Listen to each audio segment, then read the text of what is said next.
A Lua. Um belo satélite natural com algumas misteriosas manchas escuras. Sempre vemos o mesmo lado dele, então estamos acostumados com essa imagem. É difícil imaginar a Lua virada para o outro lado, mas costumava ser diferente. Oh, ho, ho! Costumava ser tão diferente! Imagine isso, um satélite enorme e incandescente no céu que causa tsunamis constantes. Sugiro que a gente viaje para o passado distante para ver como era a Lua há muitos anos. Ela se formou há cerca de 4,5 bilhões de anos. Naquela época, o nosso planeta verde-azul ainda era um pedaço de rocha em brasa e insanamente instável voando no espaço. Ainda não tínhamos a Lua, e o dia em nosso planeta durava apenas 6 horas, o que significava somente 3 horas de luz do dia. Vulcões entravam em erupção por todo lugar, liberando gás venenoso no ar, e um monte de meteoritos colidia regularmente com o planeta. Ao mesmo tempo, há 4,5 bilhões de anos, ocorreu o chamado Grande Impacto, ou, como os cientistas chamam, a hipótese do Grande Impacto. Essa hipótese afirma que, certa vez, um objeto do tamanho de Marte colidiu com a Terra. Marte é cerca de 2 vezes menor que o nosso planeta, então o estrago não foi tão grande, mas bastante catastrófico. Este poderoso impacto removeu parte das camadas externas daquele objeto do tamanho de Marte e da Terra. O próprio núcleo deste corpo espacial se fundiu com o núcleo denso da Terra, e muitos fragmentos da Terra voaram para o espaço sideral. Então, este foi o começo da nossa Lua, ou, dizendo de forma científica, o processo de diferenciação começou. Este é o processo pelo qual todos os corpos planetários passam no início de suas vidas. Como o impacto foi muito quente, seu calor levou a maioria dos gases e líquidos dos pedaços quebrados da Terra. Apenas uma superfície de pedra relativamente seca restou. Então, sim, há água e gases na Lua, mas em quantidades muito pequenas. A gravidade do nosso planeta era forte o suficiente para fazer com que todos esses fragmentos de pedra quente permanecessem em sua órbita, e eles gradualmente começaram a ficar juntos. Os produtos químicos que eles continham foram distribuídos em camadas. O ferro, que era mais pesado, afundou mais para dentro, e elementos mais leves formaram a superfície. Em pouco tempo, 100 anos ou menos, o anel de vapor, poeira e rocha se fundiu. Os maiores aglomerados com a gravidade mais forte atraíram cada vez mais outras partículas, formando gradualmente a Lua. Parecia uma bola de plástico bolha em brasa. Infelizmente, o núcleo da Lua recém-nascida acabou sendo muito pequeno. Faltava ferro e outros elementos pesados para se transformar em algo substancial, como um planeta. As rochas lunares mais antigas provavelmente se formaram no oceano de magma. E quando a Lua esfriou gradualmente, acabou sendo uma bola branca, limpa e perfeitamente uniforme. Mas ainda era completamente diferente de como a conhecemos agora. Para começar, imediatamente após o seu nascimento, o satélite estava localizado a uma distância de apenas 21.700 km da Terra. Isso é 15 vezes mais perto do que está agora, cerca de 383 mil quilômetros. É assustador imaginar o quão grande e brilhante a Lua parecia no céu naquele momento. A vista provavelmente era bonita e aterrorizante. E é claro, essa proximidade causava ondas incrivelmente enormes na Terra. O planeta sofria com tsunamis regularmente. Além disso, naquela época, a Lua estava girando muito rápido e não ficava com apenas um lado voltado para a Terra. Mas em geral, a Terra e a Lua tiveram um impacto positivo uma na outra.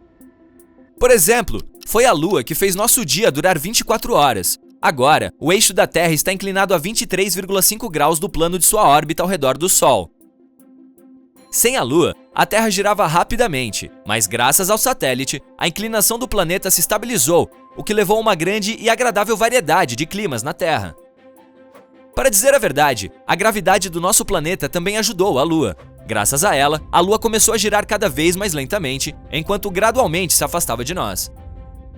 Ao longo dos anos, sua órbita se afastou do nosso planeta. Ao mesmo tempo, a Lua ficou presa à Terra. Isso significa que seu período de rotação coincide com seu período orbital. Ou, em outras palavras, a Lua se move em torno de si mesma tão rápido quanto se move ao redor da Terra.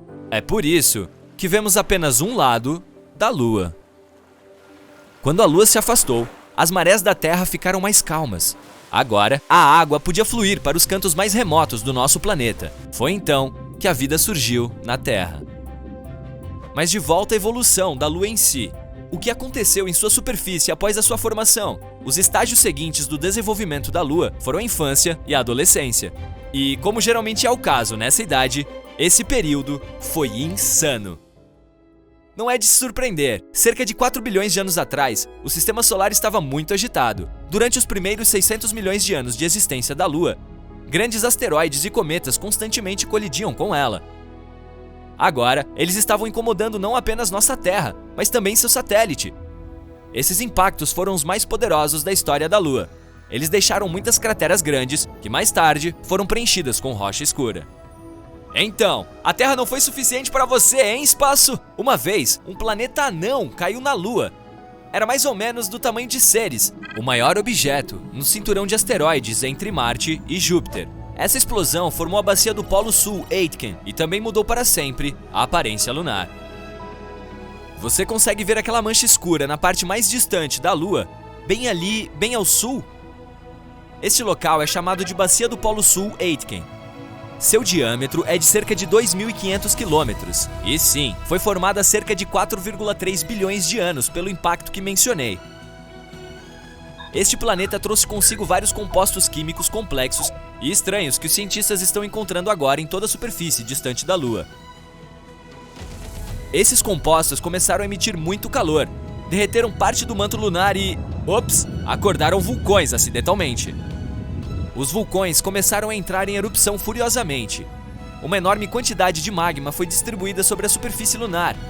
Muitos anos depois, esfriou, deixando para trás aquelas famosas manchas escuras com as quais estamos tão acostumados. Elas são chamadas de mares lunares. Existem muito menos crateras neles do que nas terras altas lunares.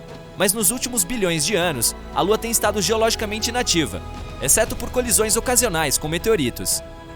Em geral, a aparência da Lua mudou para sempre como resultado desses eventos. E após uma adolescência movimentada, ela entrou na idade adulta. Mas mesmo assim, não teve paz. Muitos meteoritos decidiram incomodá-la novamente. Honestamente, não foi tão ruim. Houve muitas colisões, mas todas foram bem pequenas. Elas apenas deixaram um monte de crateras e poços na Lua e talvez tenham danificado um pouco seu manto. Algumas das colisões aprofundaram grandes crateras já existentes. A crosta lunar estava ficando cada vez mais fina ao longo dos anos devido a todo o caos acontecendo. E agora, chamamos essa parte superior da crosta lunar, coberta de crateras, de terras altas lunares. Todas aquelas áreas brancas e brilhantes da Lua são as terras altas. Mas no final, o universo finalmente se acalmou, por enquanto pelo menos. E a Lua passou a ter a aparência que tem hoje. Há ainda muitas coisas que não sabemos sobre o satélite natural da Terra. Há momentos de sua história que os cientistas ainda não conseguem explicar com precisão. Mas eles continuam estudando nosso belo satélite. Os dados sobre a Lua são úteis para os humanos não apenas para o seu próprio bem. Eles nos dão uma imagem mais completa da história do nosso sistema solar e do espaço como um todo. Então, vamos torcer para que um dia possamos descobrir tudo o que há para saber sobre a Lua.